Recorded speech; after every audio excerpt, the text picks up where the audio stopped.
I can end. No, stop. Don't. We're good.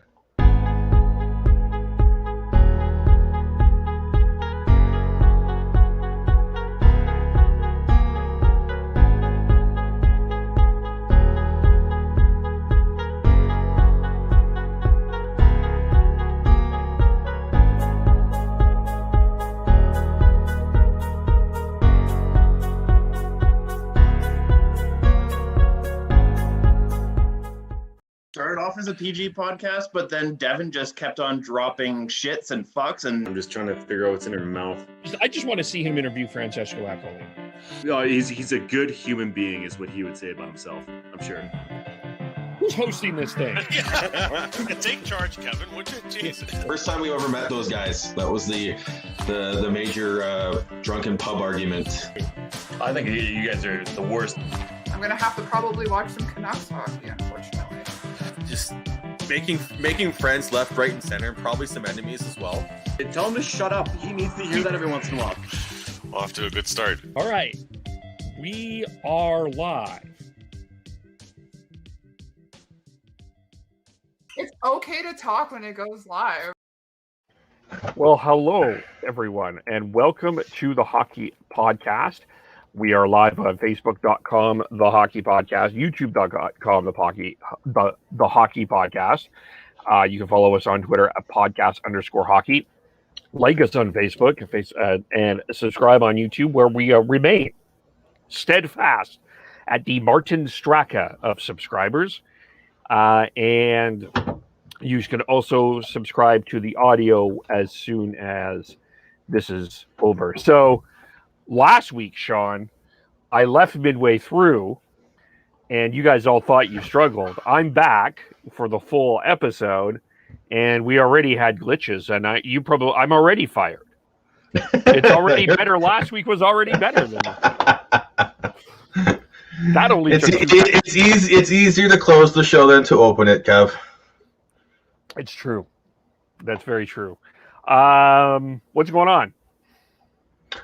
Well, it's been a very hectic week for me here. I've been up until now, I've been one of the unfortunate people who've been struggling with finding full-time work here in Alberta during the pandemic, and luckily enough, I was able to snag myself a job. So starting on Monday, I am full-time employed again. So my summer vacation, my almost over a year-long summer vacation is over, and it's time to get back at her and go from there. There we go. Well, congratulations on being employed. I heard employment is fun. Yes, tomorrow is a big day for me. I get my shot, the vaccine shot, and I just went down today just to kind of see what it was all like. It's on Joe Sakic Way. And I asked if Joe Sakic will be administrating the vaccine, and no, he is not, unfortunately. Unfortunately, we will not be seeing Joe Sakic at this. But anyway. Well, I'm just under a week out from getting my first shot, and Heidi got hers yesterday. So she's still feeling a little tired and a little worn out from the vaccine working its magic on her since she got it, but she'll be good to go hopefully tomorrow, and things are starting to look good.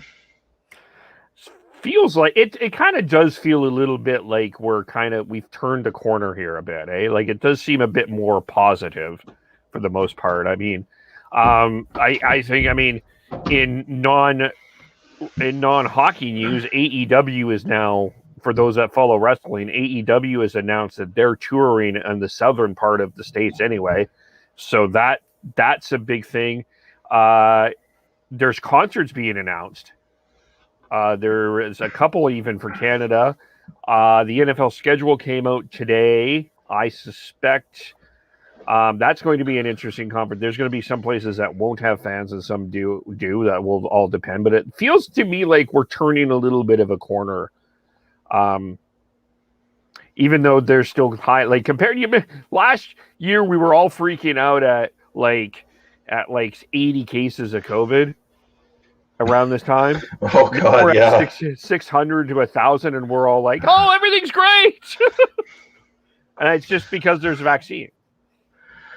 Yeah, well, we're also a little desensitized too. Like last year at this time, it was all very new, and 80 to 100 cases and a 1.2% positivity rate on the testing was considered horrible here in Alberta, and now it's not even close to that. But we're starting to see the end. I think everyone's kind of seeing the end, and whether or not what's interesting to bring this into the hockey realm is you're going to have playoff series in the States where there's drastically different amounts of fans in the stands and that are allowed in the stands. It's Nashville and Carolina, correct? That Nashville is going to be allowed 12,000 fans in the arena, while Carolina, I think, is only going to be allowed 3 or 4 still, or 5, something like that. So there's going to be some. I think we're going to see some very interesting, just extremes and differences between home games and the playoffs, and I'm looking forward to it. Because I want to see 12,000 Smashville fans at the arena and cheering on the Preds, because I was just thinking about it last night watching the Canucks and Jets play, and I'm just there. John and John were talking about how you go back to what before the pandemic and the normalcy of having fans in the stands, but then you remember going back to the Islanders a couple years ago, and their fan base just blowing the roof off of Nassau Coliseum. Yes. Like, I'm surprised it didn't collapse like it was in Buffalo. Yeah. It was so loud, and the Islanders capitalized on it. Like, I'm going to watch the first game in Nashville when they're allowed 12,000 fans. I'm going to find a way to watch, because I want to see it. I need it and inject that into my veins, just like the vaccine. Like, I want to see it. I want to see passionate fans cheering on their teams. I need it. We haven't seen it in forever. Like, we've seen a little bits here and there with NFL. We've seen a little bit here and there with like some hockey games, but not 12,000 fans. The difference between like 4,000 and 5,000 fans versus 12,000 fans is huge. So I am definitely looking forward to watching some playoff hockey with fans in the stands. And Nashville is a really good hockey market. I mean, I think everybody knows that. It's one of those places that it has worked, and that it will be fun to see that. That series is not a foregone conclusion. By the way, promotion. We are doing our playoff preview on Sunday. And so we'll be chatting a little bit more about that. All I'll say is I think that series is not the foregone conclusion that I think everybody thinks it is, but that's all I will leave it at this particular point. I mean, and it's also just, I think that's great, but man, is it not going to be sad that the first time since 1979 that the Montreal Canadiens are playing the Toronto Maple Leafs in a playoff series, and there are no fans in the stands? Oh, that's the one issue. Yeah, that is like, I mean, people hate on the Leafs, and I get it, but that rivalry, like those fan bases in the stand in a playoff series, no matter how long Craig Button thinks that series would be, that is a series that needs fans. Like, it's in the stands, and it's so unfortunate that won't be able to happen.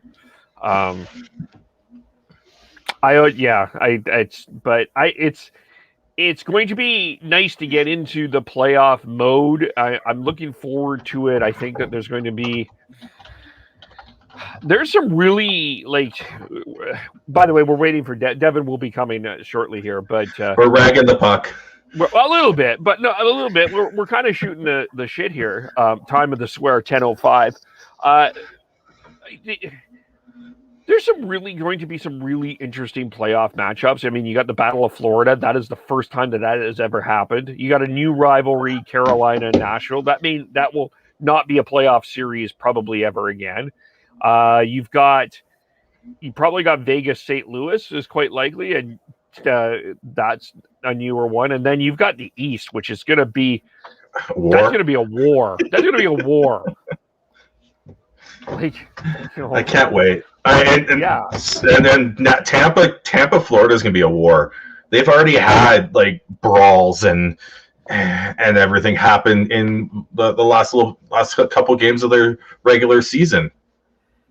Yeah, like it's gonna be fun. As much as the Central Division is like, oh yeah, when you kind of think like the West, you've got Colorado with Nathan McKinnon, Mikko Rantanen, and all that, and Cale Makar, and then you've got Vegas, still just with Mark Stone, Max Pacioretty, Alex Pietrangelo, and they've got the two-headed monster in net. Then you've got Minnesota, one of the biggest, like most underrated stories in this season. If you want to give a Jack Adams to anyone, you're giving that to Dean Evison. That team was an absolute mess last year. Yeah.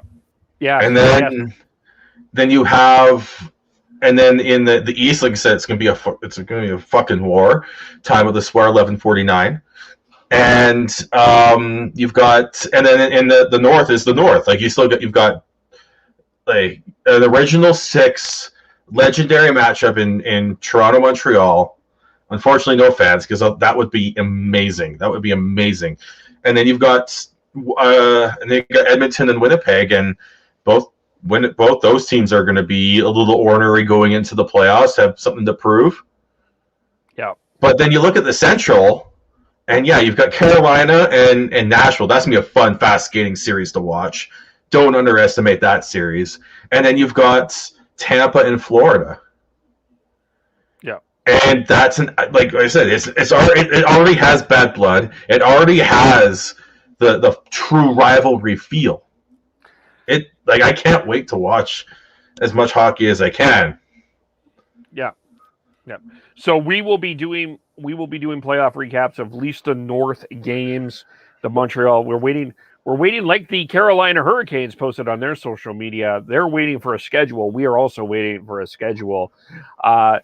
And to kind of figure out when everything is going on. I'm with Daryl Sutter. Sean, I don't know where you're at here. We were going to start somewhere else, but since we're on this, I really don't understand why they need to wait till Vancouver and Calgary finish these games to start this playoff series. Just start it.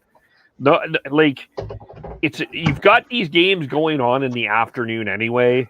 Like, you've rescheduled them. Like, there's no need to wait. Like, let's get it started on Monday. I don't see what the problem is with this. I don't understand either. Like, you've got the Tuesday and Wednesday games in the afternoon. Like, you could the plan is to start the playoffs on that Wednesday night. But I don't know why you can't start it on the Tuesday or the Monday, because Calgary Vancouver has no bearing on the playoffs. No, you're playing them in the afternoon, so no one's going to watch. So what's the point? Let's get to it. We all want to watch playoff hockey, and we want to get Toronto and Montreal and Edmonton, Winnipeg kicked off. Let's go. I'm with everyone who wants that. Like, I don't know what I was about to say. I understand what they're trying to do. Like, no, I don't. They're starting the other 3 divisions a little bit earlier because they're all done. Yeah. What is the point of that? And it's not like these 4 teams are coming off of playing games on the weekend. Only Edmonton will be, because Edmonton's playing Vancouver on Saturday. On Saturday, yeah. So we still get 2 games. Like you start Toronto, Montreal on Monday, Edmonton, Winnipeg on Tuesday. That still gives Edmonton 3 days. Sunday, Monday, Tuesday. Like they give us a Sunday and Monday, 2 days off before the playoffs start. Why not? Yeah, because one of the things that Chris Johnson mentioned today was there might be some, if the schedule is going as is, whoever wins the North Division, whatever fan base is, when they find out that there's going to be back-to-backs, there's going to be a livid fan base, because that is not, and that's like no matter what. And I'll just say it: whatever fan base wins, and you have to play back-to-backs when the other three conferences aren't, you have every right to say what the hell is going on. As long as if the back-to-backs are in the first round and they still have time to get, by the time that they play the third round, it shouldn't matter. But it's still like you've got this ability. You've got these 2 to 3 days that you can actually schedule games in the evening. Why aren't you? Yeah, I don't understand that. I mean, unless maybe Sportsnet wants to do a playoff preview, but you can do that on Sunday. You can do that as part of Hockey Night in Canada. You already know the matchups. Like you can just yeah. And the other thing is just like maybe it's the we don't want to devalue these games between the Flames and Canucks. Don't worry. As much as we want to go watch them and see how Cole Lind plays, Jack Rathbone plays, Thatcher Demko plays, see how Dubé plays, Mangiapane continuing to play, Yusuf Alamaki. Maybe have Zagadulin see some pucks. But for the most, like in the grand scheme of things, it doesn't matter. And if you're gonna be worried about upsetting players, you should do that, because that would be good drama going into this next season. Like you imagine the Canucks and Flames with that chip on their shoulder going into next season after disappointing seasons, and then to have they've already started the playoffs in our division and we haven't even finished it. Like I'd love that for that to happen, because it adds that chip, it adds that story level. Yeah. Yep. Speaking of story levels, as we've spent 15 minutes dragging the puck here, well done by us. David Quinn, not shockingly, was fired today by the New York Rangers. Chris Drury, who was instrumental in hiring David Quinn, has decided to go in another direction. Not a surprise. Another coaching vacancy out there, though. Where are you? Do you think the Rangers is an appealing coaching job? Very much so. Look who's here! Okay, you've got this. This was ragging this was masterful ragging the puck. This was incredible ragging the puck. You know what, Kev?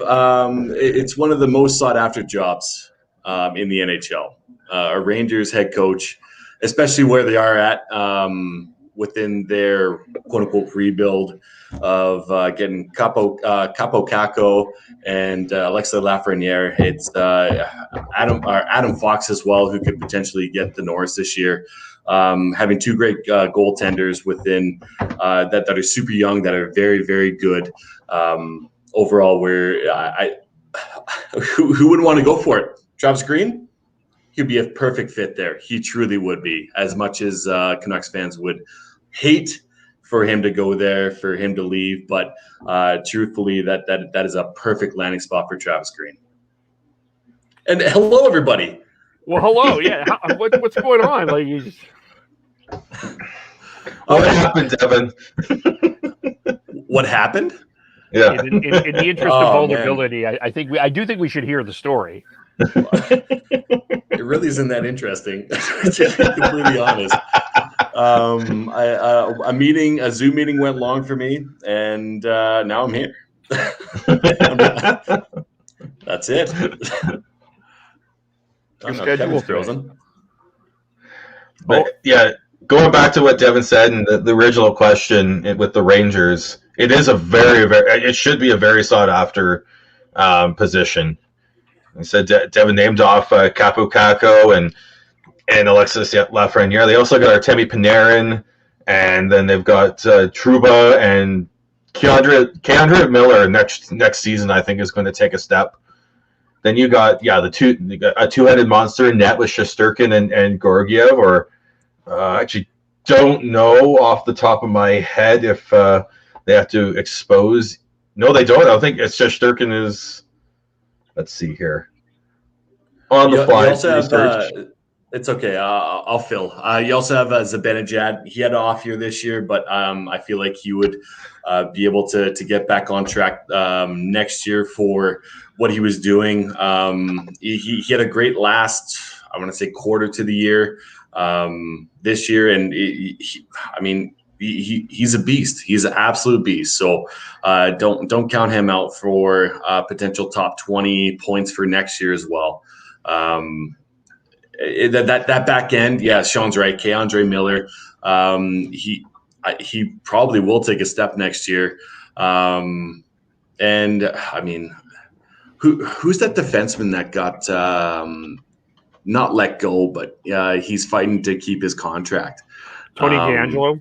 Yeah, there's that mess there, but I don't think that's really affecting the team too much. But that's definitely a story there. They'll probably really buy him out in the offseason anyway.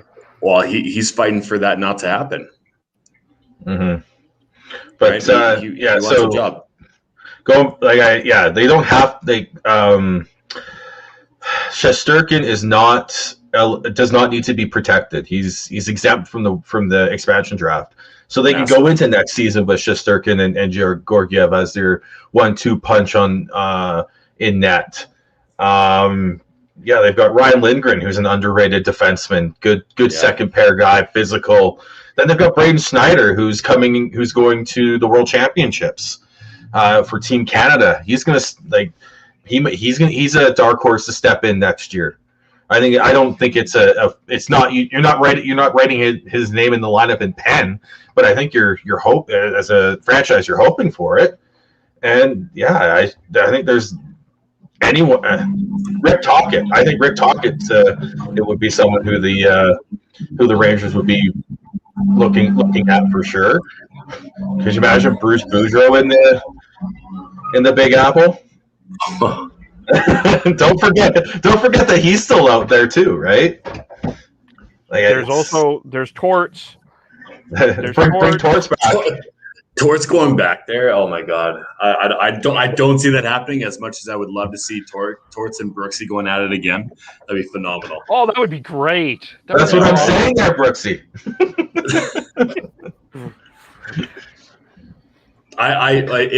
If Travis Green doesn't get signed with Vancouver, I truly believe that'd be a perfect spot for him. With all the young players within our organization, it'd be a beautiful landing spot, and I could see him thriving there for sure.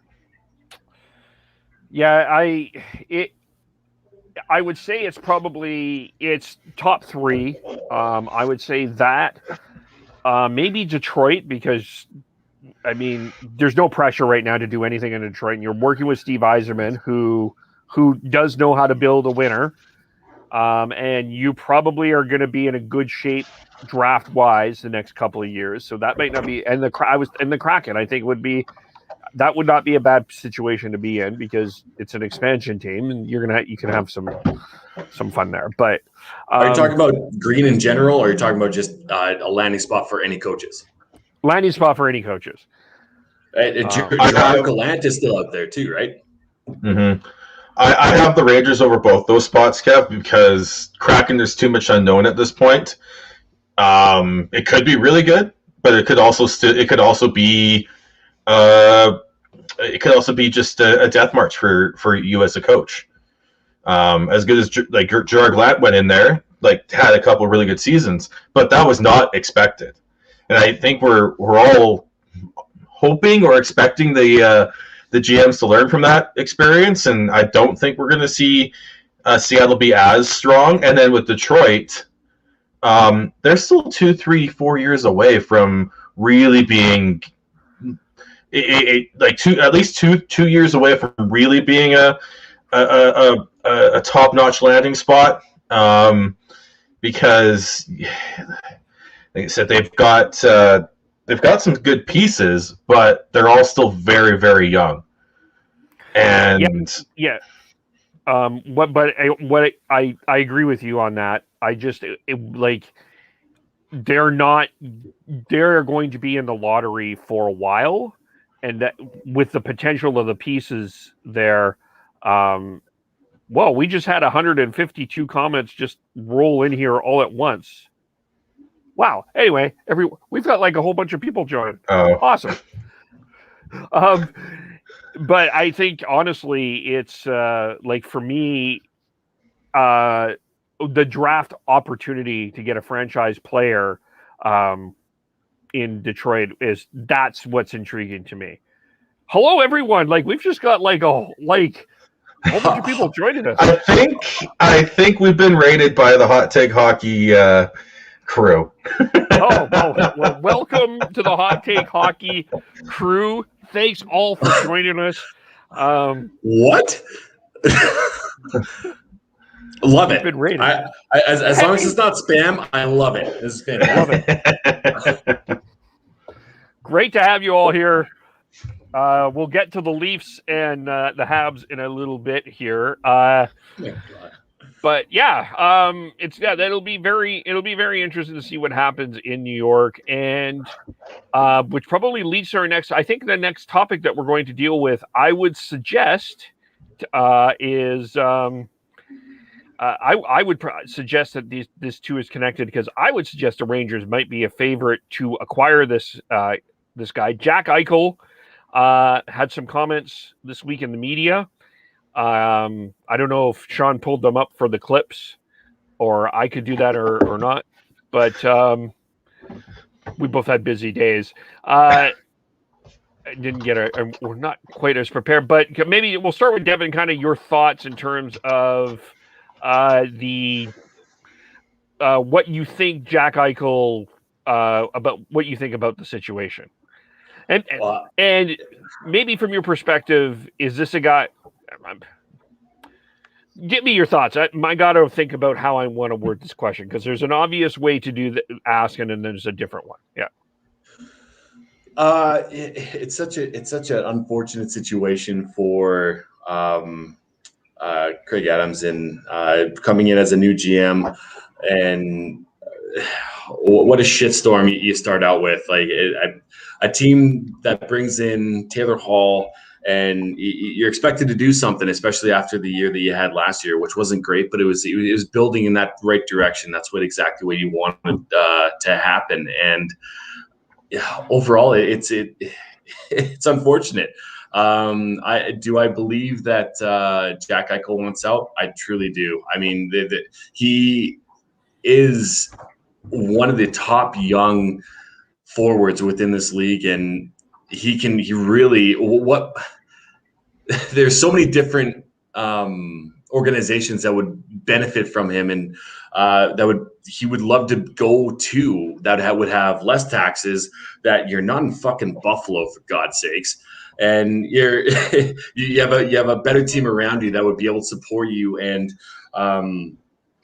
you'd be able to thrive at. So overall, I feel for the guy, I really do.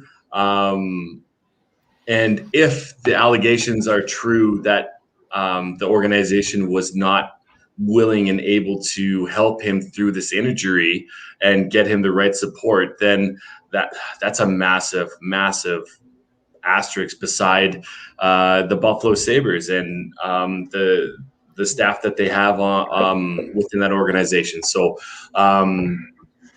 the Rangers have a buttload of prospects and picks that they could throw their way to entice Craig Adams to trade for him, or trade him away for a bunch of prospects, a Lafreniere or a Capocacco or Adam Fox. Like insert, young up and coming players within this league here, and they definitely are a good front runner. Sorry, and I feel like there are a bunch of other there are other teams and organizations that could give a good haul for him. But yeah, right now, Rangers, I see them as a front runner for sure. So would you, before Sean goes, I guess now I know what the question I was trying to figure out what I wanted to ask. Would you give up front end core piece franchise talent to make sure that you get Jack Eichel? Okay, well, if you're wondering if the Flames are involved within this and that they can do it, then they can't. I think that they can be. I think they'd be in the top 5 organizations that would be able to offer enough to let that happen. It's just whether or not Tree Living is willing to do that. You offer up a couple first round picks. You offer up a Matthew Tkachuk, a potential Elias Lindholm, Valimaki, considering where he's at, supposedly within Daryl Sutter's ranks of good young players, Dubé or even a Mangiapane. It's definitely possible for sure. But Dustin Wolf, Sure. Why not? I like anything that is in the realm of possibility right now within the Flames organization. I just don't know. Me personally, do I want to do that? It's a steep price. It really, really is. But what are you left with after that mayhem of a Monahan, of a Gaudreau, of a few first round picks, a Tkachuk, a Lindholm? God, it could go anywhere. And if, say, for instance, if Monahan or Johnny Gaudreau aren't a part of that trade, where are they going? Because they're not staying. One of them is going this year. Period. This offseason, it has to happen. So I'm very interested to see.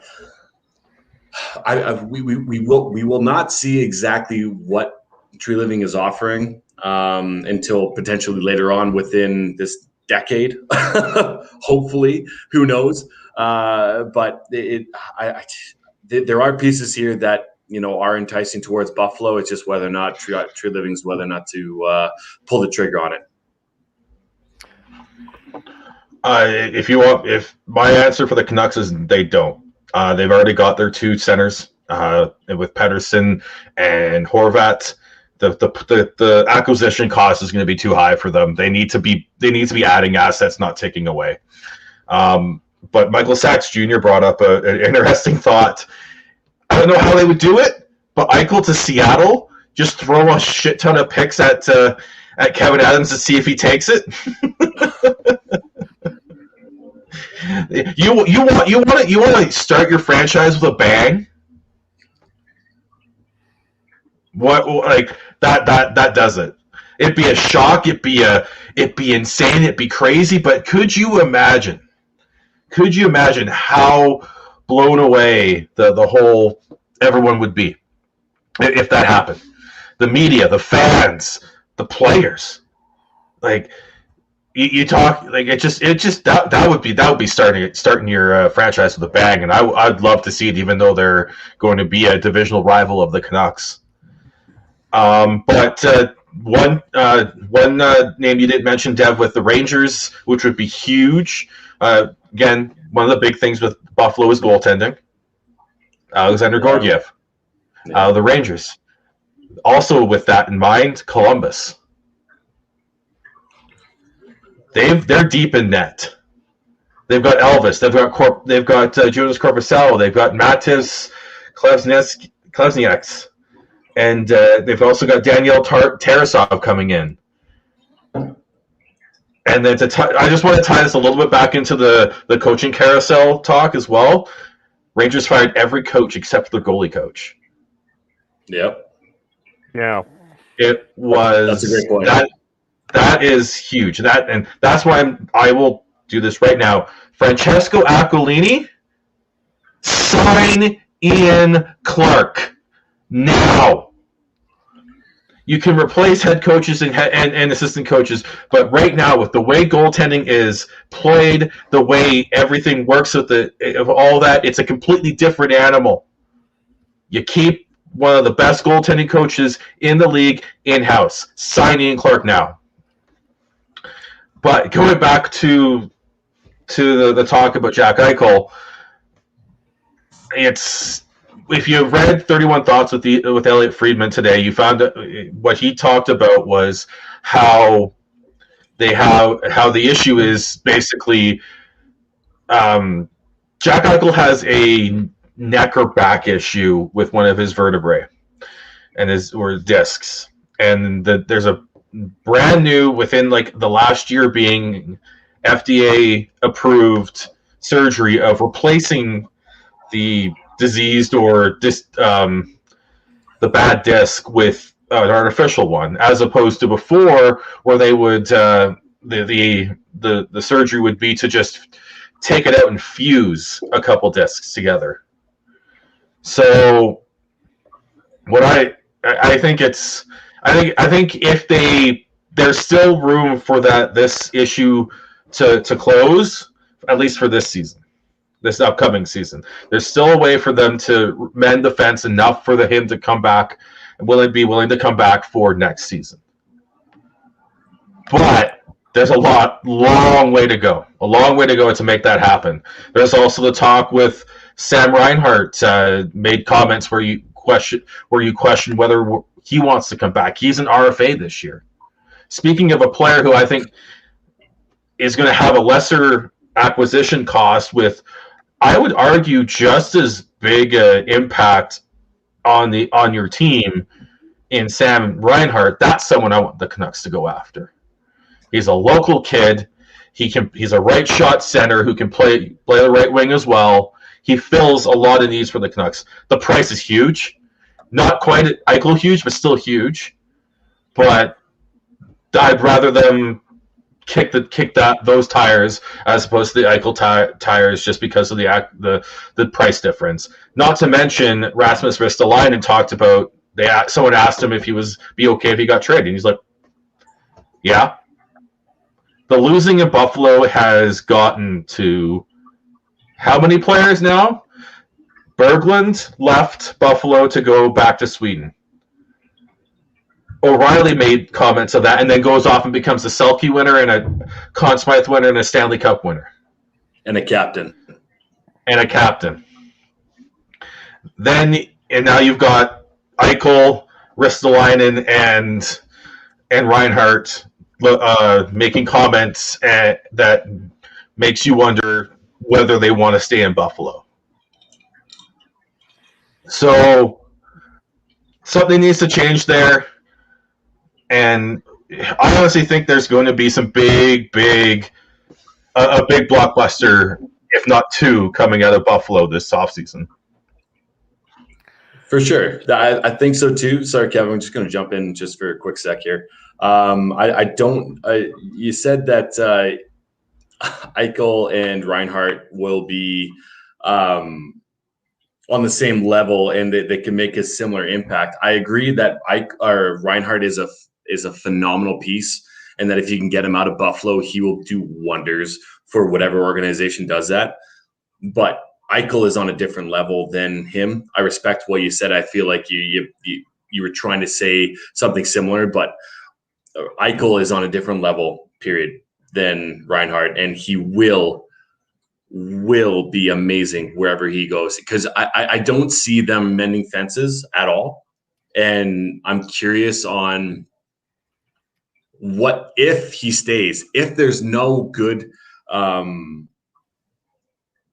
trades or offers that go Craig Adams' way, what's going to happen there? How toxic is that going to be towards that dressing room? How toxic is that going to be in that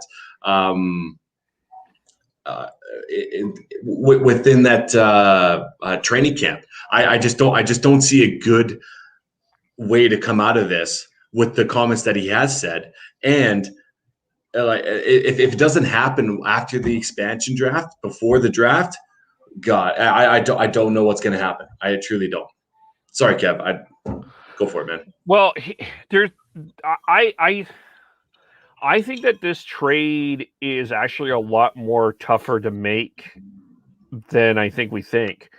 I think this will define Kevin Adams as a general manager. This decision this will make or break him. This is the Joe Sakic Matt Duchene decision for sure. And that's the question that if I'm a team, if I'm the Flames or I'm the Leafs or I'm another team, and one of the things that I have to ask myself is if I'm willing to give up a first round pick in 2022 or 2023 with a really two potentially really strong drafts. And is that player that I'm going to give up going to be as good or better than Jack Eichel? So am I giving up an opportunity? Maybe I'm not saying I'm a lottery pick. Am I giving up an opportunity for a Shane Wright or a Connor Bedard to get a Jack Eichel? Or a Brad Lambert or a Matt Mitchkoff? Or there's a number of really talented people that I don't know if I would give franchise altering top core Matthew Tkachuk, Elias Lindholm stuff for Jack Eichel. I might agree with Sean. If I had an option based on what I would think what the value would be, I might take a crack at Sam Reinhart over Jack Eichel just in terms of just value of trade. I'm not saying Sam Reinhart is Jack Eichel. That's not what I'm saying. But I don't think you'd have to give up as much, and you would still get a really good piece without giving up as much. Definitely appreciate that. I totally agree. As far as acquisition costs go, yes, Sam Reinhart, you'll get more value within that trade than you would with a Jack Eichel for sure. But we don't know those young players. We don't know what Bedard is going to be. We have no idea, but we know what Jack Eichel is and the potential he can be, and what he's done for that organization with the surrounding talent that is around him. Imagining surrounding him with a Panarin, with a Zibanejad, with a Adam Fox, just as a Rangers outlook, that is fucking scary. Sure, I agree with you. If you can, he needs to be surrounded with the right talent. It's just from my perspective, I don't know if I'm not giving up the bank to get Jack Eichel. If I'm the Flames and you're asking for Tkachuk or a Lindholm and a first rounder, I don't know if I could do it. I'm sorry, I don't. It truly depends. I don't think the Flames, and I personally don't think the Flames should be in on this. Actually, I think it will be. It would be too much to give up for Jack Eichel. I agree. I as much as I would love to see a true number one young center being wearing the flaming C, I truly don't see that happening. But as far as the Kings go, would you give up their number one draft pick this past year to get him? He's eluding my name or his name right now. Quinn Byfield. A first rounder, and let's say I don't even know Alafio or a Brendan Lemieux who they just got, or Lemieux is probably not a good and Adrian Kempe. Those type of things scare me as a Pacific fan of the Flames. And having that type of player within that division, because you know for a fact they're not going to be trading within division. That'd be the stupidest thing that has ever happened. They traded Taylor Hall to Boston. Oh, come on, man. That's a 1-year deal. You don't know if Hall is going to stay there. All he should. He's doing fantastic there. You want to see a player unshackled from a shitty franchise? Go look at Taylor Hall in Buffalo. There was questions about him, right? 3 shitty franchises. I know. That's why I was about to say Buffalo, and then I had to say shitty franchise because just it's not necessarily a knock on. Well, yeah, it's a knock on Arizona and New Jersey who haven't quite figured it out. But they just Taylor Hall was one of those, you called it, Dev.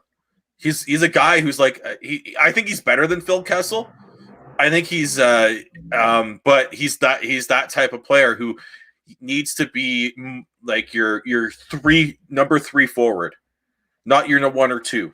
It's definitely not your number 1 forward. He needs to be 2 or 3 on your depth chart in terms of skill forwards that you're going to throw out there if not number 4. And with Pasternak, Bergeron, and Marchand on there, he's pushing into that, but with all that, he's not the number 1 guy that you have to worry about, and he's thriving with them.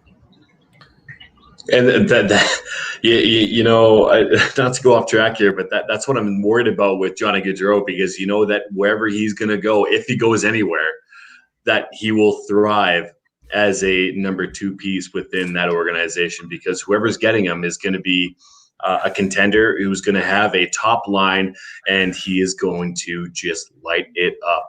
I mean, I'm not comparing the 2 players here, but you have a Sam Bennett who is outplaying Pavel Bure for points per game for what was it, 10 games? Yeah, it's a Panther for 10 games. As a Panther. Like that isn't that fucking crazy? Isn't that nuts? So imagine Johnny Gaudreau going somewhere. So I could definitely see that being the case for sure. When you have a Taylor Hall or a Phil Kessel who hasn't really done well enough to be a pivotal point within your organization to make a difference, to put you over the edge. But as a secondary piece, God, they're damn good. Yeah, you're right with Gaudreau. I think he's one of those guys who needs to have a true number 1 center and another good winger on his line or on his team where they can, and then as well as another good center that he can play with, so they can split it up. Right now in Calgary, it's always been the Monahan Gaudreau line and then everyone else. When they had their best season, they had Tkachuk and Backlund basically doing that for the Monahan and Gaudreau, where teams had to worry about 2 lines. Yep. The season the Flames actually had that. At least in the regular season, they were really, really good and really hard to beat. I guess going back to the Flames talk of whether or not they have enough to get Jack Eichel, I honestly, Kev, I would not mind having a Tkachuk, a first rounder, and let's say a Pelche, a Dustin Wolf, insert prospect here, a Pelche, Zeri. I'd be totally fine with that. I really would be. Anything above that and beyond that, I'm not okay with, because having a number 1 center like a Jack Eichel makes a massive difference within that organization. And I would not be surprised if Treliving does that because of the coach that is here. You had a Joe McGinley, who was a right winger / center. You had a Craig Conroy here, but when he won a cup in LA, he had a number 1 center. In every single, or the majority of his press conferences, he talks about a number 1 center and how important that is to his system. And Jack Eichel, that will change a lot towards what they're trying to build here with Brad Treliving and Daryl Sutter.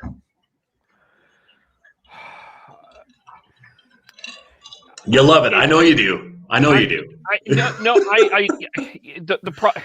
I feel like I'm being I'm being the exact opposite of what the Mark Stone situation was. I'm going to remember this. I know you. Well, it's recorded. It's going to be recorded in infamy on YouTube forever. So I don't know if I don't know if the Flames. I know he didn't have the greatest of years, but I'm not sure I'm giving up a Matthew Tkachuk. That's one that I just so I gotta ask you this: what about a top line winger is different than a top center? What about that makes you change your mind a little bit? Well, it's the name. It's Tkachuk. It's what he can do. It's what he does for the fabric of the game. It's how he competes in the game. I just don't think even if you have a you're getting a Jack Eichel. I just don't think I don't think you can win without a Matthew Tkachuk, some sort of Matthew Tkachuk type of player. And then you're asking also to give up another guy that's very similar and in the fabric of the game in a Jacob Pelche. I think that's a lot to give up for Jack Eichel. I didn't say that specifically, just FYI. I know, but you brought that name up. But maybe if it was Johnny, I would listen harder than I would Matthew Tkachuk. So so then a first rounder, a Gaudreau, and a Pelche, you'd be okay with? Dustin Wolf. Because I would probably be more interested in. I would be more open in giving up a Dustin Wolf than I would a first rounder. No, but it would be Gaudreau, a first, and Dustin Wolf, and that first would be somewhat lottery protected for 2022, but only if they actually get like one of the top 2 picks type deal. And like Dustin Wolf, it's an easier pill to swallow for sure because of what you have in Markstrom and the amount of time you have in Markstrom. The harder pill to swallow is look at the last 2 decades of goalie picks for the Calgary Flames. None of them worked out. The best one is Laurent Brossoit as a backup, and now he was a Oiler, and now he is a backup for Hellebuck in Winnipeg. So that would be the hardest pill to swallow, is because you have arguably the best CHL goalie of all time in Dustin Wolf that you're giving up, plus a number 1 pick, plus a 90 to 100 point player in Johnny Gaudreau. And the only thing that would be a bit of a sweetener, if you will, is the fact that Johnny potentially wants to go home, quote unquote, to the East Coast. And that would be a good send off. And you'd be able to have a Jack Eichel for he has 6 years left at 10 mil, or 7 years, one of the two. 1, 2, 3, 4, 5 years at $10 million. 5 years at 10 mil, and you have the next year he has a no trade clause, or he has a list. It's hard. It's super hard. That salary makes it such like. But getting him is Eichel one thing. Is who both Devin and I think he is. Like when he's on, he's on. Like he is up there with anyone. The problem is he like that? Whatever's going on in Buffalo is not working. But the counteract to that is, what if I end up with a Shane? I know you may be thinking I'm ridiculous here, but look at it from this way. What if I get a Shane Wright on an entry level deal and I can build a franchise around him? Then you completely fucked up because you traded that pick away. But those are what ifs. That's what I'm saying. That's what I'm saying though. Like that's where I'm risking. I risk not getting involved with Jack Eichel. Yeah, but you wouldn't be having a job if that's the case. That's true too. But at the same time, Nail Yakupov, where the fuck is he? He's gone. First round pick. Like I assure you, Shane Wright is that. Shane Wright. Sorry, Kev. I disagree, man. This is one of the few times you and I disagree.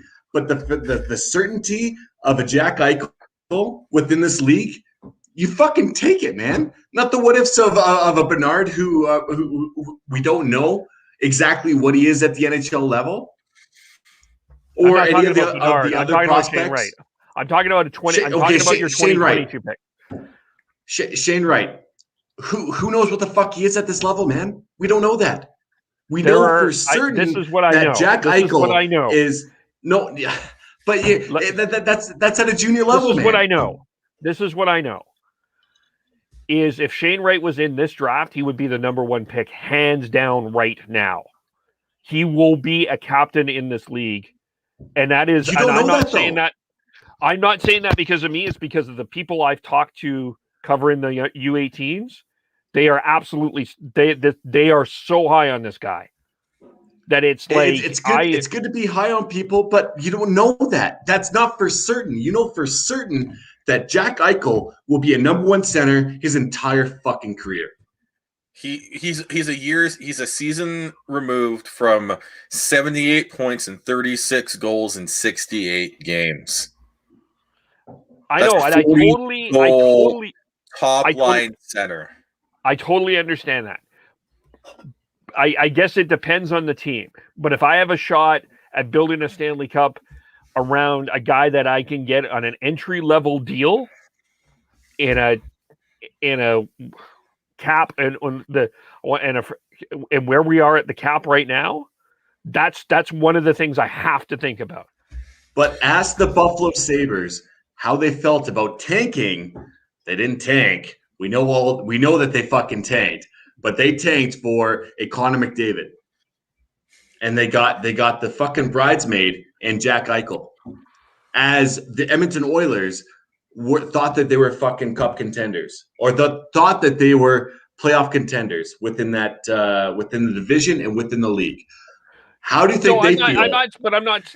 I'm not saying I'm tanking, but that's just one of the things that I'm just, these are things I have to wonder about. So I guess my whole point on this is I'm not sure I'm as sold as getting in on this Jack Eichel deal. If I was a cup contender, if I was the Vegas Golden Knights, I would probably do it. What are you giving up though? What are you giving up? What is something that the Buffalo Sabres at the time that they are at right now, they're looking for the Fremont Casino, another casino, a few dancers. They got a lot of different things in Vegas. they do, but what's transferring over to Buffalo right now that will make them say yes?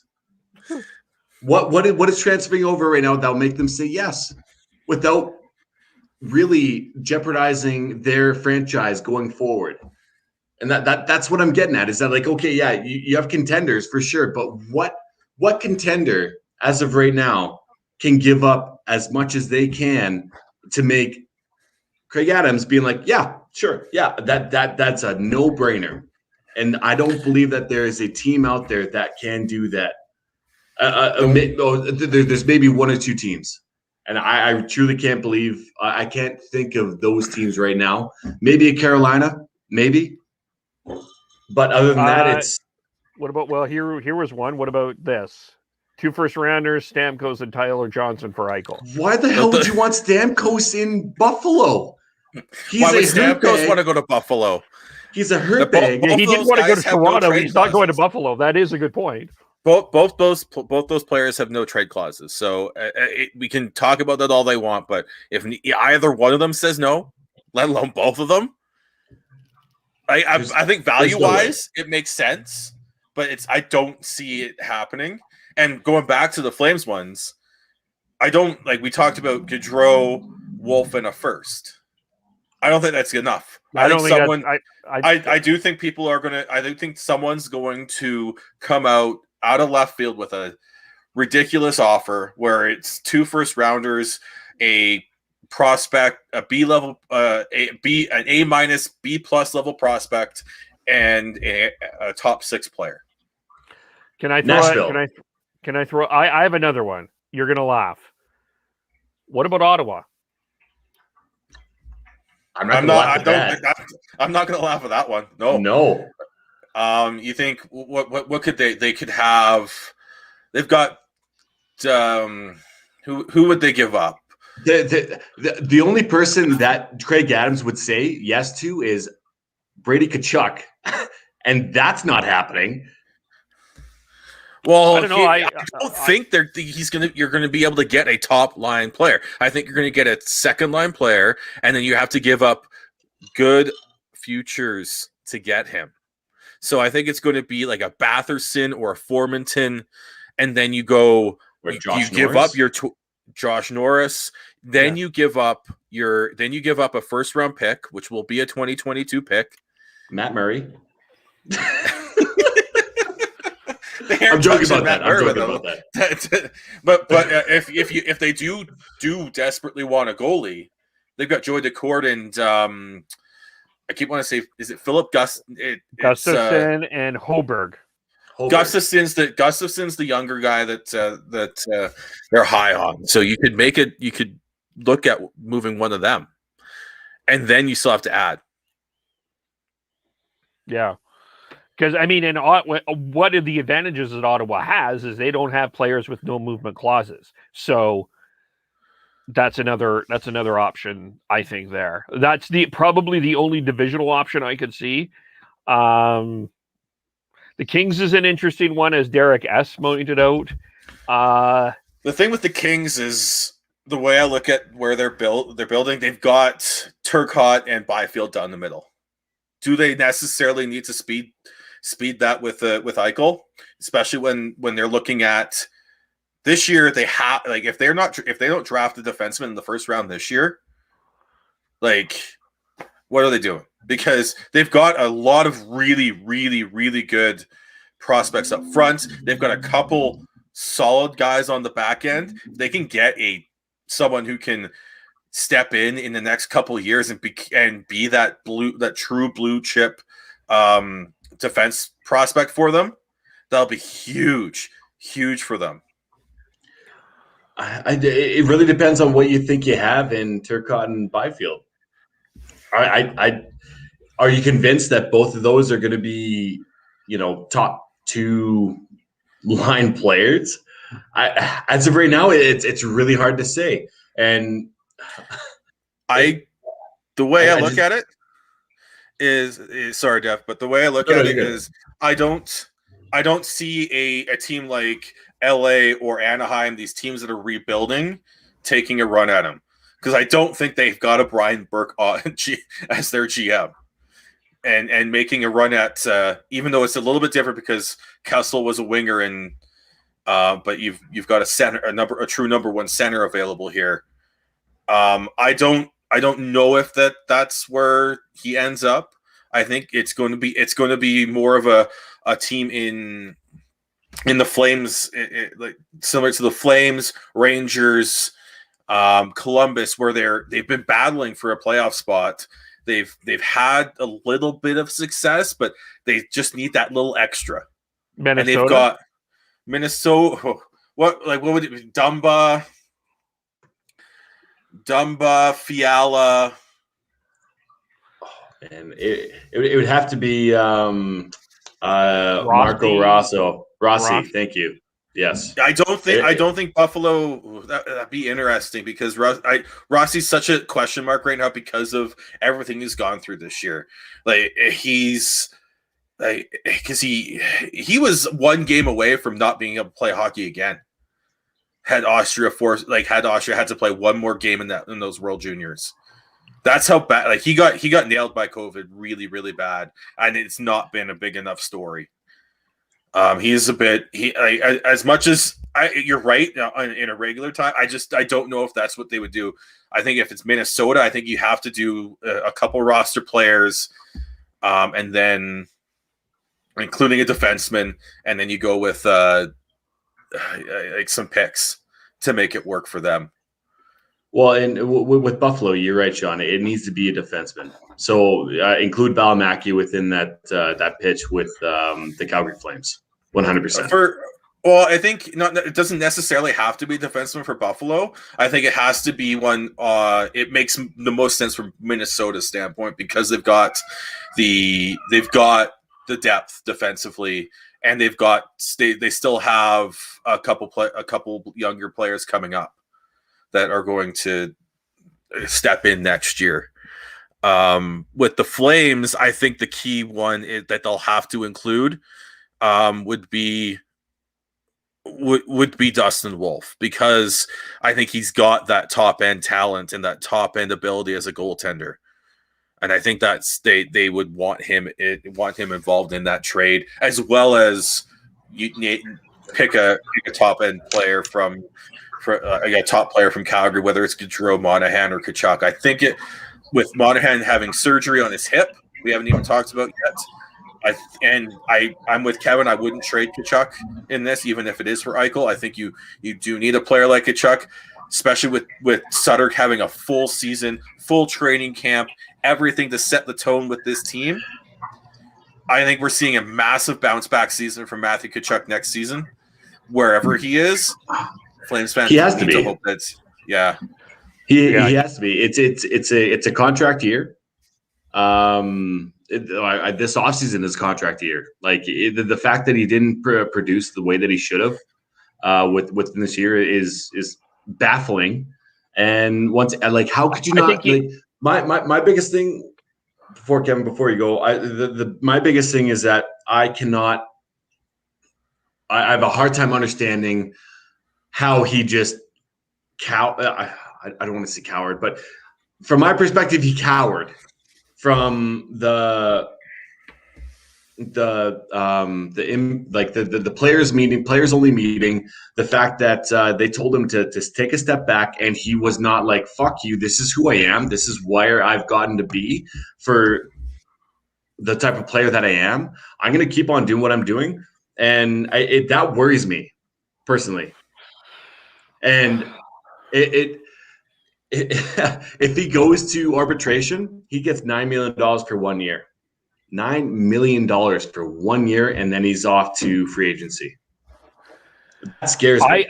My theory is there's two theories that I'm working with.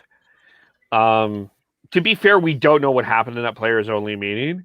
No, I mean, Freeman's a good source. I still think he was. I can't help but wonder if he was dealing with some sort of injury, and maybe he was still dealing with the lingering concussion from last year.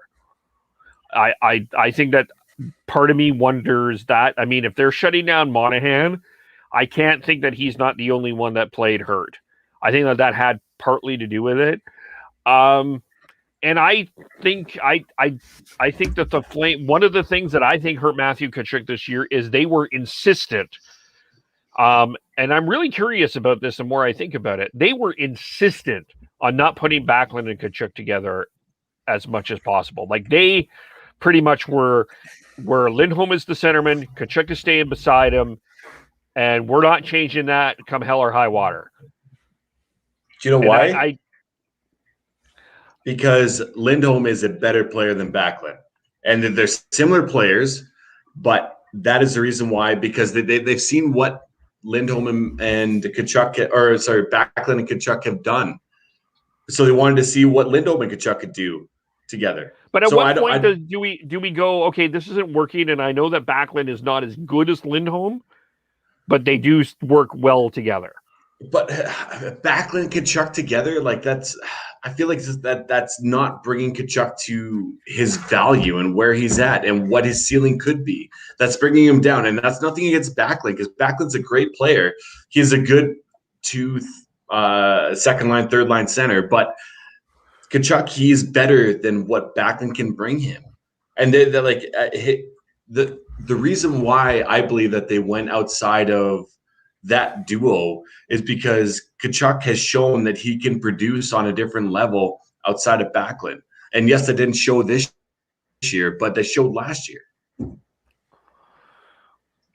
I don't know. I'm curious when the season's over what happened, because I don't think we've got the full story of that yet.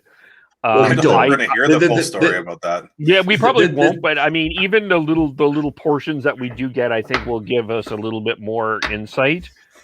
Because I think there was more going on to this than that I think met the eye, and I think that this is partly Matthew. I'm not saying it's not, but I also think that it is.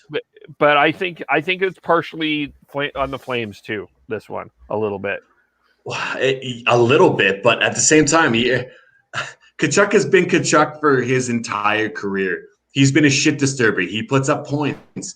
That's why they took him in the first round when they did.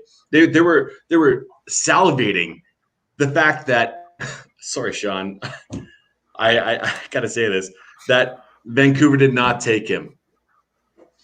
And it's true.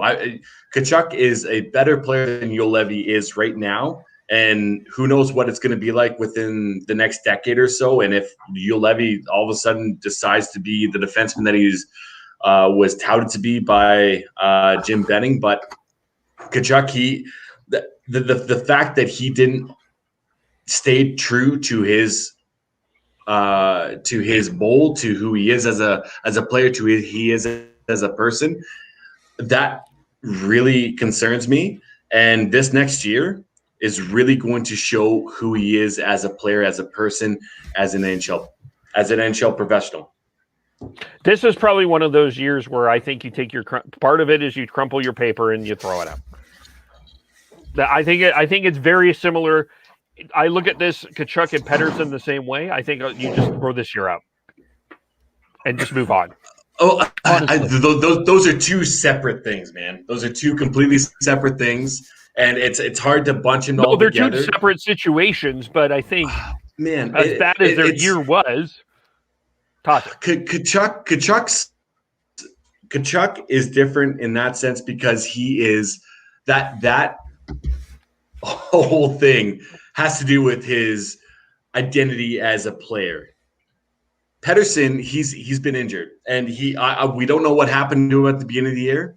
Don't know what happened, but as Tkachuk goes, there are certain things that are indicative and in line with what he has produced after those specific incidents. And those things are scary as a fan. Those things are scary as a GM.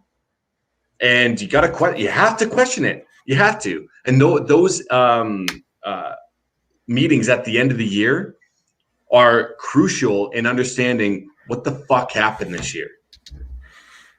Yeah, and I think part of that is why they brought Daryl in, is to find out what happened. Because Matthew does not seem like the guy to that's going to fold his tents after one players only meeting. I think there's more to this story than just the players only meeting, where they did everything they could to neuter him. And I think that's why they have to make a big change. But guys, you know what's not scary and which is actually pretty fucking awesome? We hit 100. We hit 100 subs. A hot take hockey raid led us to 100 subscribers. Amazing. Kevin, do you have a number? do you have a player? I'm going to find a way to do the jersey number because it's fun. Yes, we're like Connor. We are the Connor McDavid of subscribers now. Almost. We're in the 100-point range. No.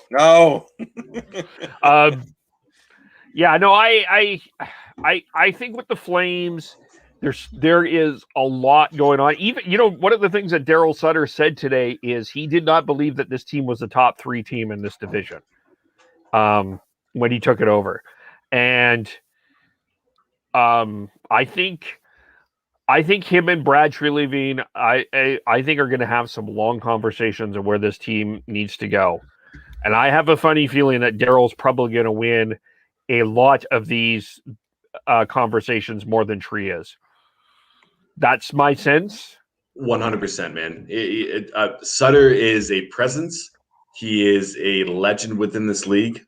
And if you bring a Daryl Sutter in, and you're the GM, you got to understand that he's going to demand something, considering he has been a head coach in this league. He is a Stanley Cup winner, and he has been a GM in this league. So he understands all 3 of those aspects, what needs to happen to get to the final goal. So how could you not understand that while bringing him in? Period. Well, yeah, I think Treliving brought him in because they needed to weed out some players, and I think they are going to move. This off season is going to be wild. Like you think about teams, I'll say wild. You got Minnesota looking for a number 1 center. They've got Kaprizov now, who is an absolute superstar, and they need to to bring in someone to play with him and help him and take the pressure off him, so he doesn't become someone like a Johnny Gaudreau, where the pressure's always been on him and now he just can't carry it. You've got Eichel, you've got Columbus, who's going to be looking for a new coach, and I think is going to be Yarmo's not scared of making big deals. You've got I still think Montreal and Winnipeg, depending on how this playoff works out, are going to be big players. Vancouver, Calgary. You're going to have teams like LA, Anaheim, that are going to be looking at that Pacific Division next year. San Jose as too. well. Yeah, San Jose. They Marc-Edouard Vlasic already said that they're expecting to compete next year. So you've got let alone Nashville still, like, David Poyle's not afraid to pull the trigger. Don't expect the Dallas Stars to be out of it either. I feel like they are on the verge of something big here, and I would not be surprised if they're a big player within this offseason either. If Carolina doesn't go as far as we think they should, and it's because of goaltending, they'll be making big moves. Yeah. The Rangers, they're already making big moves. There's a whole brand new front office. And, you know, I just wanted to add something here in the coaching carousel part of this.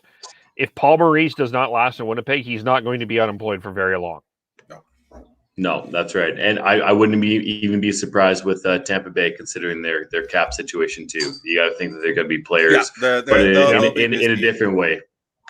Yeah, they'll be busy. Was it 2 years ago they offloaded JT Miller to the Canucks? This past season, they were able to find ways to bypass the cap and trade for players that can be on their LTIR. Maybe they do that again. So, but they're going to, it's, let alone, we haven't even talked about the expansion draft, which is going to throw a monkey wrench into multiple teams' plans. Even before the expansion draft, you got Chicago as well. You got Kane potentially, looking for a cup or another cup, another considering he has the cachet that he does. And he's making what, $10 million for the next 2 or 3 years. You got to expect them to be making moves to solidify that young core that they have building there too, with the Brimcat and Pius Suter. Kirby Doc. He's Kubel, so good.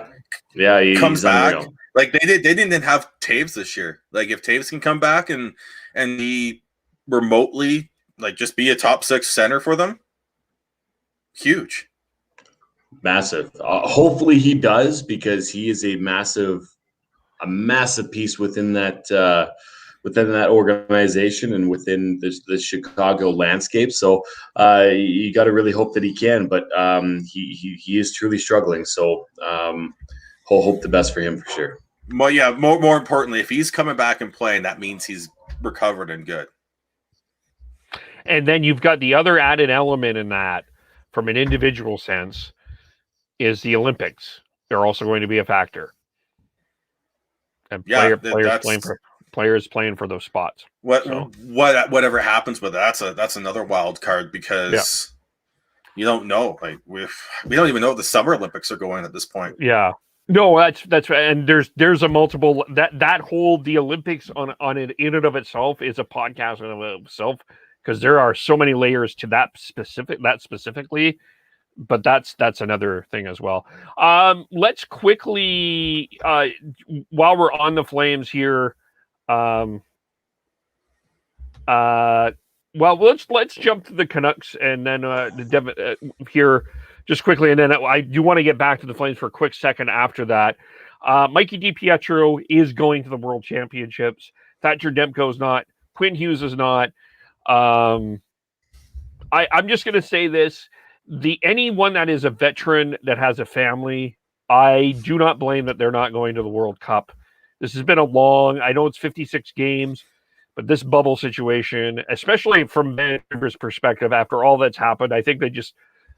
If I was me, I would be like, thanks, but no thanks. I'm going home to be with my family, and that's that. So, but for Mikey DiPietro, I think that's a good opportunity. I would like to see him play one of these 4 games against Calgary.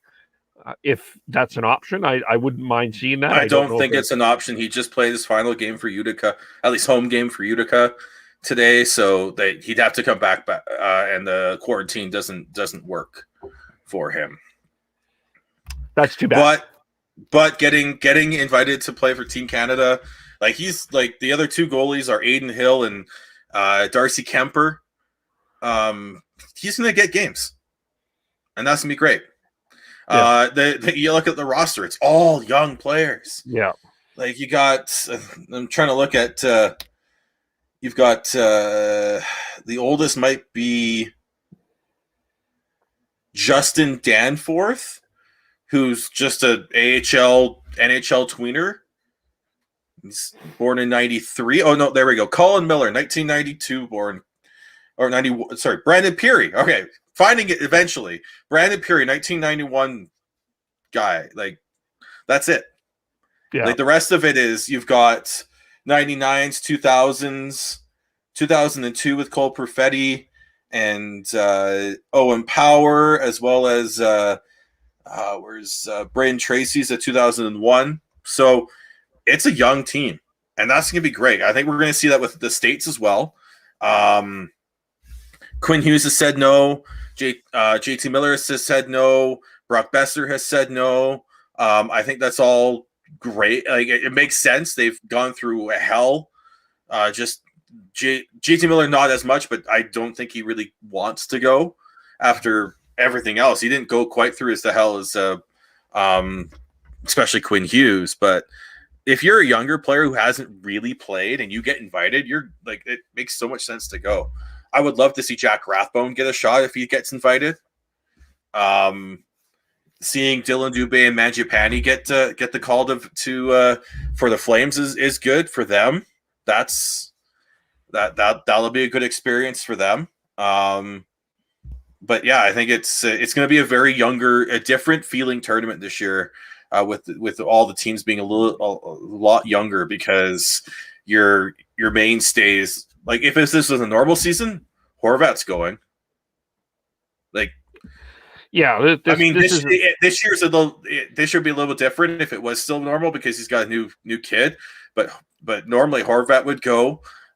With Quinn Hughes, it makes sense for him not to go anyways because it's a contract year. If you don't have a contract, why are you going and risking injury for a tournament that you're not going to get paid for, or not nearly as much as you would for in the NHL?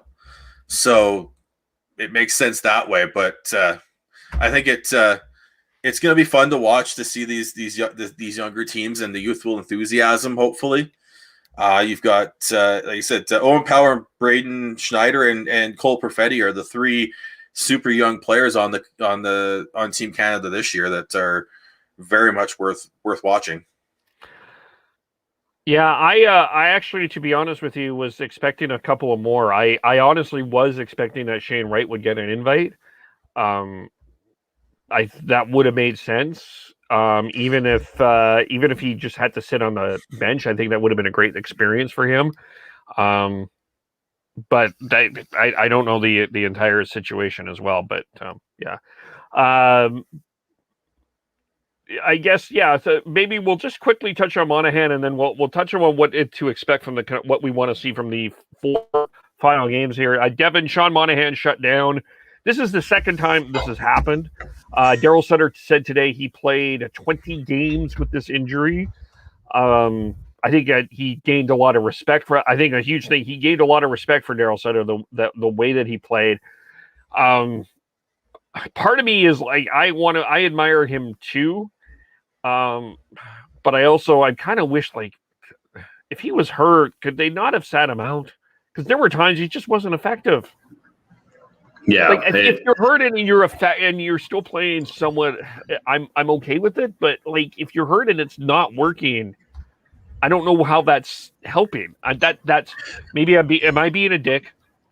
Time of that swear minutes, 1 hour, 24 minutes. First of all, I don't think dick is a swear, but okay. Let's go to the replay. I think that overall it's a risk reward, and where the organization is at throughout the year, and realistically, the Flames weren't making it. Like they would have to run the table just like the Canucks would have to make it into the playoffs. So it doesn't really make sense to me why they let it go as long as possible.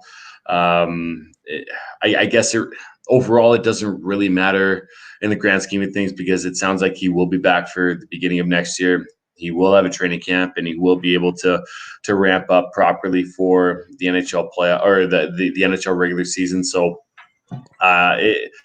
it's really it depends on the situation, but I do wish that they did shut him down sooner than they actually did, for the sake of who really cares. Like realistically, how far would they have gone within the playoffs if they made it?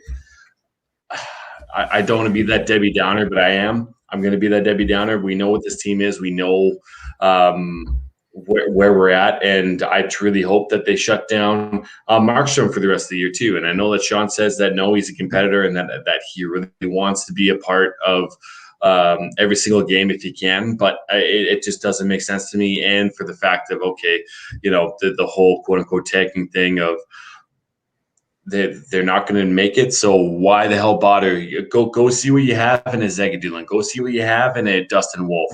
And yeah, I mean, depending on what Vancouver decides to trot out, are you going to be playing NHL caliber? Yes and no. I'm not picking a table. Sorry, Sean.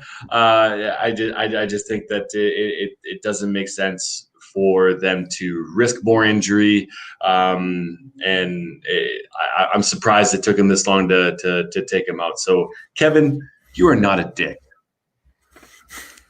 Thanks. Kevin, are you talking the second time they've set him out for a lower body injury this year? No, this is the second time this is the second time in the Sean Monahan era that they've shut him down before the season ended. In 2016, yes, it was 16. Was it 16 or was it? Yes, it was 16. The year they did not make the playoffs, they shut down Monahan early because for a similar lower body injury. So he's played hurt before. It was the year after they played the Canucks, and the year before they lost, and they lost to Anaheim in 4. So that I want to say that was 16. That was 15-16, wasn't it? 15-16. He played 81 games. Sean Monahan, like we talk about this, Sean Monahan's games played tallies in his career: 19-year-old, 75 games. 81, 81, 82, 74, 78, 70, and 50. So what was 74? 17, 18. Okay, that was the year, right? Okay, I'm sorry. I blended it with something else. I knew it was around there, but it's the second time that happened. Okay, but these injuries happen, and if you're eliminated from the playoffs, I'm not saying don't. I'm kind of with Devin though. If he was injured, I don't understand why they didn't do it earlier. That's my. Well, I think there's a difference between being injured and being hurt, or being an injury that you can play through and still be, like you said, he wasn't effective, but they still felt that he was. I think there's definitely there's injuries you can play through and not further injure them or further hurt them and make them more severe, and then there's ones that if you do, that's going to happen. I think this one was one of those ones where he wasn't going to severely affect the recovery time and everything, and they were just like they were waiting for the trigger point, right? And maybe I think there is an argument to be had about when that trigger point is, and I think you and Devin both have good points on. Well, we knew what this team was. I have the best points on it, but thank you. But at this point, I think it made sense. These last few games, 4 games against the Canucks, don't necessarily matter much, other than for the younger players that you're going to give a shot to see, or the bit players, the Brett Ritchies, the Joakim Nordstroms, the Josh Levos. Hell, I would even say the Juuso Valamäkis, who need to show Daryl Sutter that they're progressing as players. And Dominic Simone. But if you're talking about the Sean Monahans, the Kachucks, these games don't really matter. If you can find a way to pot a few more goals and pad your stats so that it helps your value potentially to get traded, great. But I still think your value is going to be very similar enough that between now and the end of the season that it really only matters to the young players and the borderline players.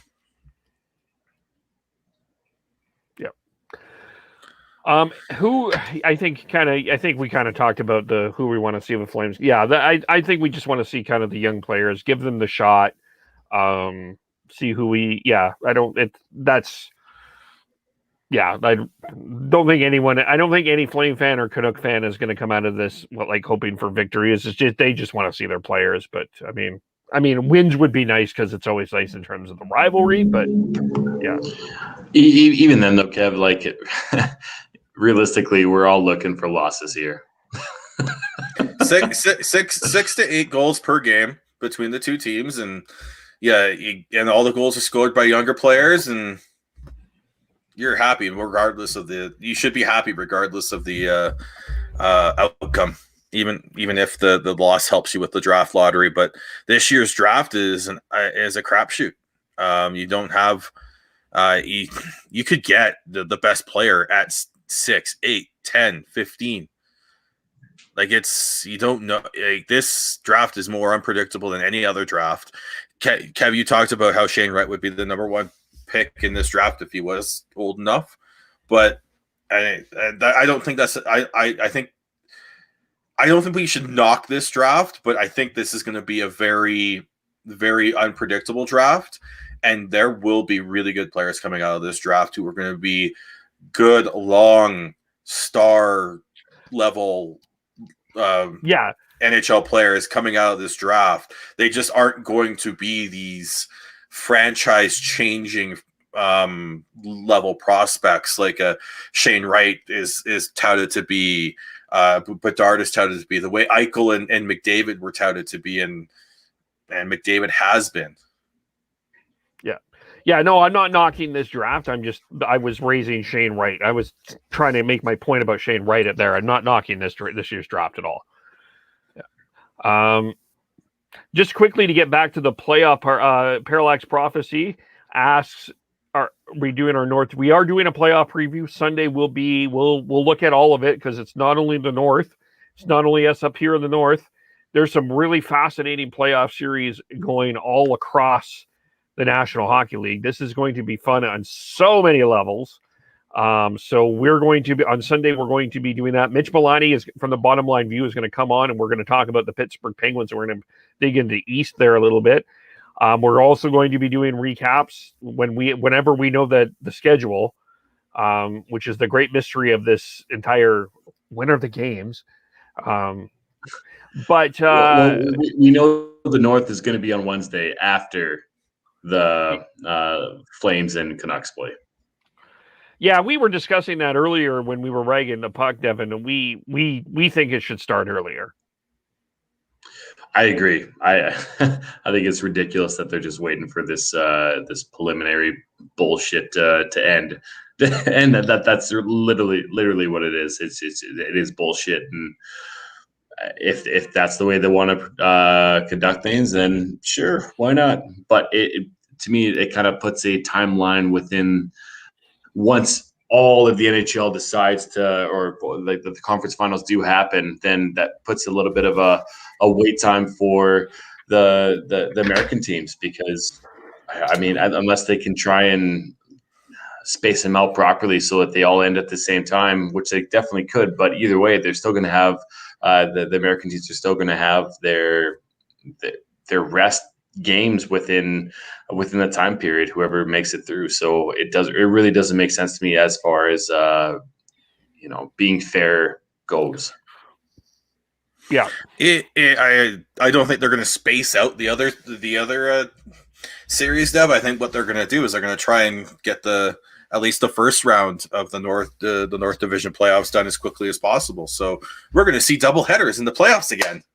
But either way, that's spacing it out. That doesn't give the North a benefit. It deters them, is what I'm trying to get at. Mm-hmm. Yeah. Anything else we need to talk about? Go Leafs, go. Yeah, I guess. I mean, we can quickly touch on this. I mean, I think both of these series in the North can go any which way. I'm not entirely sure that I agree with Craig Button that this is going to be a sweep. I think that Craig Button might have put some bulletin board material up for the Montreal Canadiens. For sure. But I'm not. I do think that there are probably right now some clear favorites and clear underdogs. That's, but I think this is going to be very interesting. The playoffs are a whole different animal.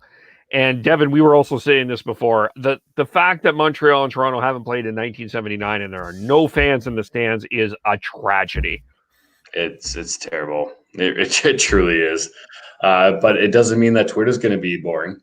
No, Twitter will be doing great.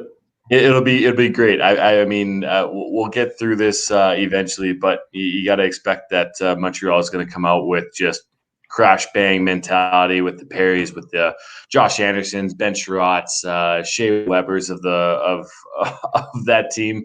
That's really all they really have, because in all reality, they're the depth that Toronto has is going to outplay the depth that they have, and that's really the only shot that they have to make this a series, unless the Kokinamis and the Suzukis are going to come to play. Then I don't see them doing well, other than a Carey Price or a Jake Gallen stealing the series. And that is not a homerism. That I love the Leafs, and I really hope that they do very, very well within this playoffs. But that's the reality of it. That the top end of the Toronto Maple Leafs will and should. I'm not going to say will, but they should outplay the Montreal Canadiens, because I say not should because of, take Tampa Bay and ask them how they did against Columbus. Woo! Little 4-game sweep there. So, Kevin, you're right. Anything can happen, but on paper, that's what should happen. Yeah, it'll come down just to how if Carey Price is healthy and can be the Carey Price, the playoff Carey Price that we saw even just for one series last year. Sounds like Gallagher might be back for the playoffs. Danault might be back for the playoffs. So if Montreal's healthy and those players are running on full cylinders, or at least 5 out of 6, or how many, one less than they normally have, they're gonna find a way to eke out a win or two at the very least, if not surprise everyone. Yeah. Winnipeg, Edmonton. I mean, Winnipeg has stumbled their way into the playoffs. They need Connor Hellebuyck to be what Connor Hellebuyck has been. I think that's the huge thing. It's going to be that'll be a fascinating series though as well. I think there's a lot of. I would argue there's questions on both sides. I would argue that I still have questions about the Oilers. I know McDavid and Draisaitl have done, and that there's a lot of players that have stepped up. But I still, if Winnipeg is on their game, if Winnipeg is playing at the top of the level, I still think they can give Edmonton a run for their money. All comes down to Hellebuyck. When Edmonton's had Hellebuck's number this season. Like, you go look at his numbers; they're not good against Edmonton, and if he can find a way to and their defense can find a way to slow the Oilers down, yeah, they've got a chance. But at least at this point, I think Montreal has a better chance against Toronto than Winnipeg does against Edmonton right now. Fair. All right, let's leave it there. We'll be back on Sunday with our playoff preview. How do we follow everyone? I am BeardyConnect03 on Twitter. Follow me at GordHow09 on Twitter. Tyler's TNOBLE, Schneid's SCHNEIDZ. I am KVOLE, podcast_hockey, Facebook.com, hockey podcast, YouTube.com, the hockey podcast. Subscribe wherever you go. And again, thank you so much that we have reached the 100 subscribers. We've grinded. We had to grind to get to this point. So we're really happy about it. It's a big step for us. And we'll keep growing. And thanks, everyone. And we will talk to you all very soon. Bye for now.